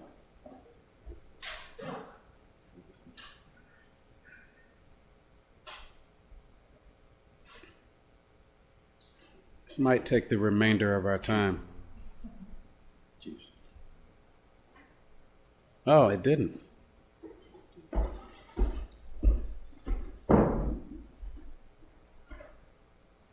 you go. And I think you just move this. How do you acknowledge it? Oh, it's already up there. Yeah. Okay. Good evening, everybody. Kevin Simmons. I'm the Director of the Office of Emergency Management. And as you can see by my first slide, we do a lot of things: training and exercise, planning, special events. And since my colleague took most of our 15 minutes, I think he's left me about 2 minutes. And Lynn, I'll be fast because I know Lynn's coming up. I want to make sure Lynn gets her. So what I'm going to talk about is 2 things really quick. I'm going to talk about substance use disorder, the opioid problem, and then I'm going to talk about a little bit about grants. And I'm going to speed through and I'll answer any questions. So the Office of Emergency Management coordinates with all our agencies in the city and the county in this battle toward opioids. And I just want to give you some numbers from 2018 and 2019. In 2018, as you can see, our total overdoses were 199, and fatals, the people who died from overdose, were 11. Fast forward to 2019, we had 162 overdoses, so that's about an 18% reduction in overdose. Happy about that, I'm thrilled. But in fatalities, we had 13, so we're up by 2. And I'm trying to figure out how that happened. We're doing some things like examining each overdose to see if it's any patterns or anything that we can get in and thwart in the future. So I'm happy that overdoses are going down by 18%. But I also want to get our fatalities down as well. So what you see here is a bar graph on each ward. And in 2019, Ward 6 had the most overdoses with 47. Second, it was Ward 4 with 24, and Ward 8 with 22 overdoses. Now, we had AA Power here. We had a surge of overdoses in Ward 6 toward the end of the summer, and we used AA Power. We sent them into Ward 6, and they were able to help us neutralize some of this as well. And AA Power is also working with us in Ward 4. So, overdose by race. Of the overdoses we had in 2019, 94 were African American and 66 were white. One person was Hispanic and one person was unknown because of the report. By gender, 76% of our overdoses in the city of Annapolis are male, 24% female. If you look at the overdose by age, clearly people 45 years and older are overdosing more in Annapolis, and that's African American males. And what we think is happening in this situation is that we have older people who are addicted to heroin. That's older, 45 plus years. And then when they spike it with fentanyl, it's been taking them out. Type of drug, 79% is heroin and opioids. Real interesting is 8% is PCP. Now, Anne Arundel County does not keep a record of PCP. When they do their data, they break down all the opioids and other substances, but they don't take into account PCP. We noticed in Annapolis, we're starting to see a surge in PCP, especially last year, 8%. And what we're doing is trying to figure out how to get a program to combat our PCP issues. So I like to kind of look at overdoses and homicides. Since 2016, we've had 21 homicides in the city. And since 2016, we've had 45 overdoses. So a lot of people pay attention to the homicides, and gun violence and violence in general is a terrible thing, but we also need to pay attention to what's happening on these fatal overdoses as well. Can I ask a quick question before you move on to the subject? Yes. How many of these folks I'm surprised by the age split. I'm surprised by the age. How many actually have prescriptions for opioids as opposed to illegal? I don't have that information, but what I can see is most of it is street drugs. Most of it is street drugs. And again, one of the new things that we're trying to do is in 2020, we're going to take each fatal and kind of look at the statistics on that person and see if we can get data to kind of to thwart that in the future. So opioid intervention team. In 2017, the governor declared a state of emergency against opioids. That created opioid intervention teams in every county, Baltimore City, and Annapolis City. So what that means is we have a Annapolis, Anne Arundel County opioid intervention team. The opioid intervention team works closely with the health officer. In this particular press conference, it's myself, the health officer, Fran Phillips, who was the health officer before Dr. Malesh came, and my counterpart, Kevin Aftung, in Anne Arundel County. Now we have a local OIT as well, and it just serves Annapolis, and we met yesterday, as a matter of fact. This is how our opioid intervention team is set up in the city of Annapolis. At the top of it is the health officer giving us guidance. The agencies represented is emergency management, police department, fire department, mayor's office. And if you go down to the bottom left, your right, prevention, we have prevention programs, enforcement, treatment, harm reduction, which means fentanyl strips, Narcan distribution, and quality of life issues, which I'll cover in a few minutes. So program and initiatives. Now, a lot of these things we talked about already, so I'm just going to go through them. Tola talked about Naptown Anti-Dope and what they do. Your Life Matters, that's a fire department program, and basically what they do is Narcan training and distribution, Narcan leave behind, which we're starting to see a difference in our overdoses. It's starting to decline based on those programs, hand-only CPR, Life in the Bag, drug deactivation kits to dispose of your drugs, the safe stations, and everybody's familiar with safe stations, training and education, and this program is a grant-funded program through OEM. OD Free Annapolis, that's a website where you can go on and get all this information. So you can just go to the city's website, go into the Office of Emergency Management, and go to OD Free Annapolis, and you can get the same statistics that I'm giving you now, along with other resource information. And Lieutenant Krause just talked about his program, and they're just joining us, and we're looking forward to what this program is going to do to kind of curb some of this opioid abuse. So treatment and recovery, we work closely with crisis response, safe stations we talked about. Recovery houses is a big thing that we use to kind of thwart this problem. Treatment centers and the substance use disorder bed finder program that the PIO talked about. So what are the issues? So now that we're starting to see a decrease with our overdoses and people are going into recovery, so it's important to support them. How do we support them? So we look at the quality of life issues, employment training, financial literacy. Just think about that for a second. All of us know how to do a household budget. But if you were chasing drugs for the last 20 years of your life and you become sober and clean, this is all new to you and you have to be retrained. Mentoring and support expungements of your records. You know you can't get good employment with certain things on your record. So minor offenses, we work to get those expunged. And just kind of having Annapolis as a recovery supportive city. So resource support, some of the things that we needed and is coming to fruition. Crime analysts just started this week. That helps us with our data and our responses. Community members reporting Narcan use and overdoses. So we've done a great job training community members. We have several community members that put this into use and save people that were overdosing. But, you know, we want to get a true sense of what they're doing out there.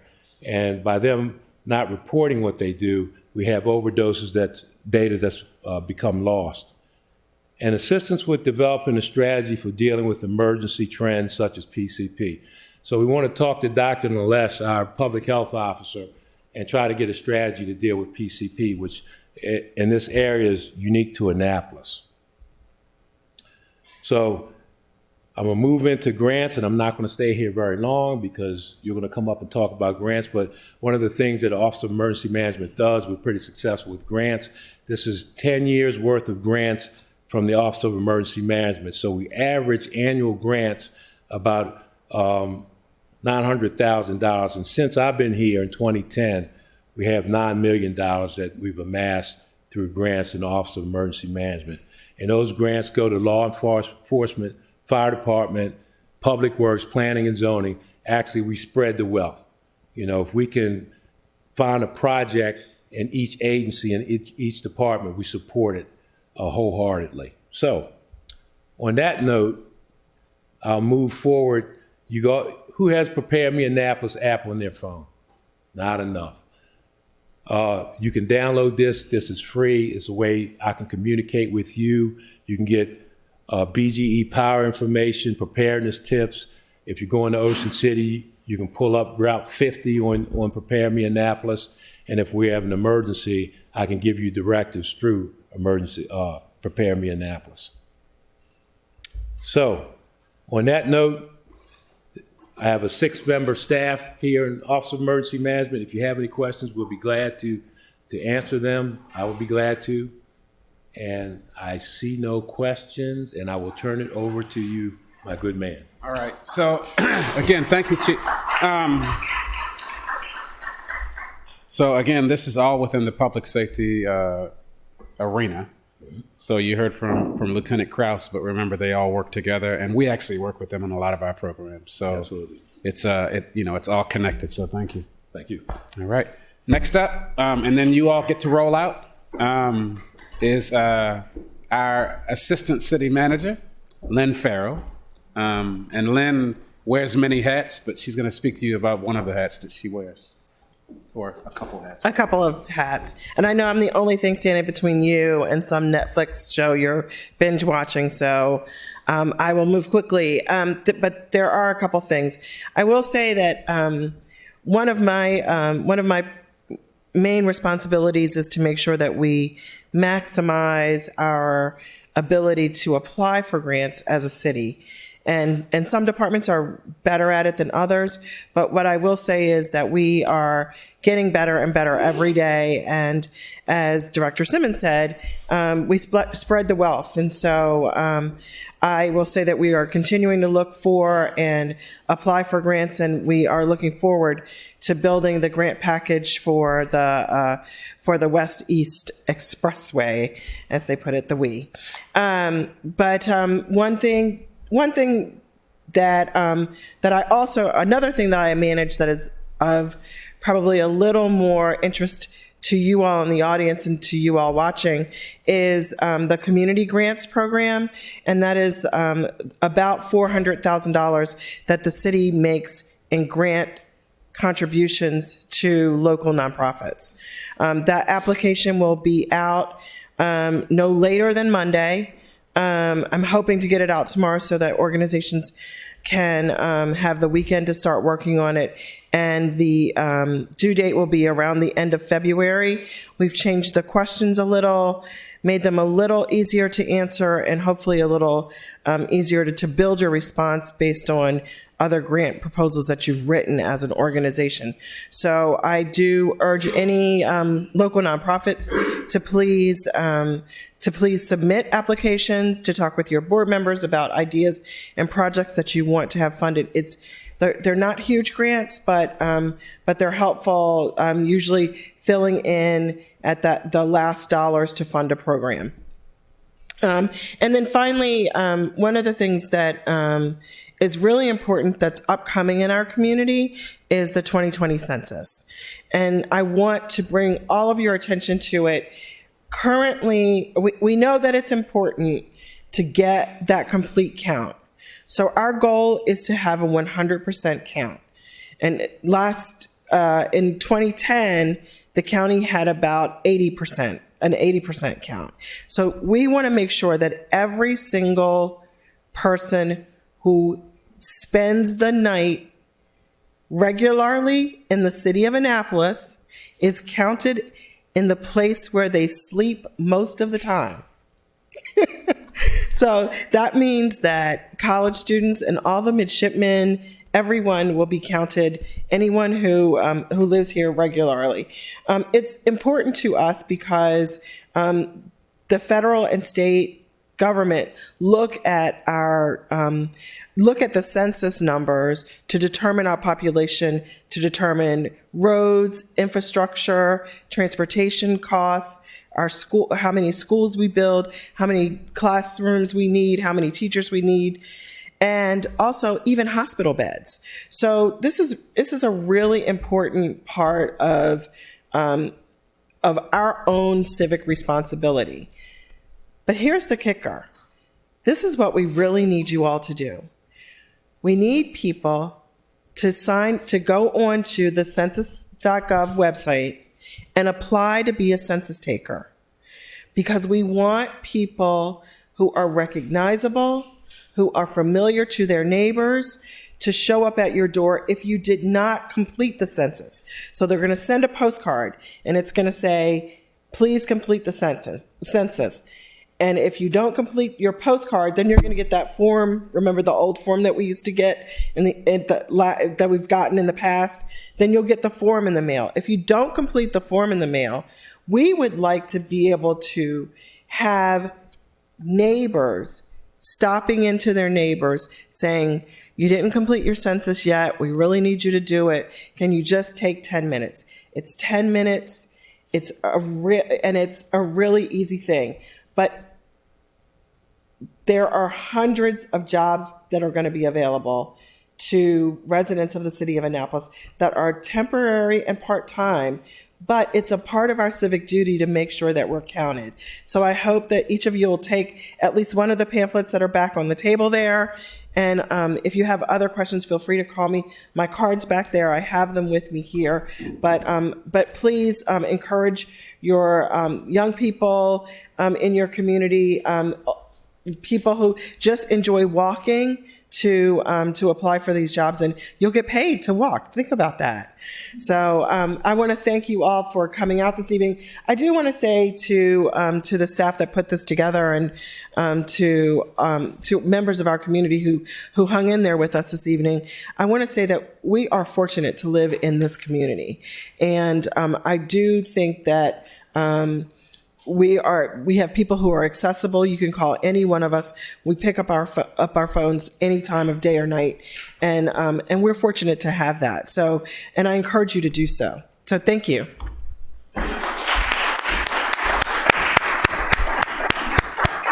So I think Lynn closed it out. Thank you, Lynn. That was work timely. But I will say, for all of you all here, don't come knocking on my door and checking to see if I checked the census. I'm letting you know now. I intend on doing it just for that reason. So all my neighbors don't knock on my door and ask me that. But we have, he said census papers, but you meant parking? So census information on the table, but we also, so bilingual and in English, census information. Census data, whatever. And we also have parking passes for those who parked in Hillman Garage. And I want to thank you all for being here. Our staff thanks you. The mayor thanks you. So we'll end out by referencing our mayor because he's dealing with some family issues right now. And he wishes he was here, but he's here in spirit. So we're grateful that we're able to have this conversation on behalf of some of his vision for the city. And we lost a city employee this week. Yes. We lost a city employee, Tanya Downs.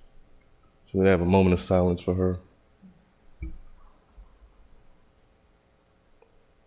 Thank you, and good night. It was sudden, and she was in finance downstairs, and it was sudden. So everyone drive safely.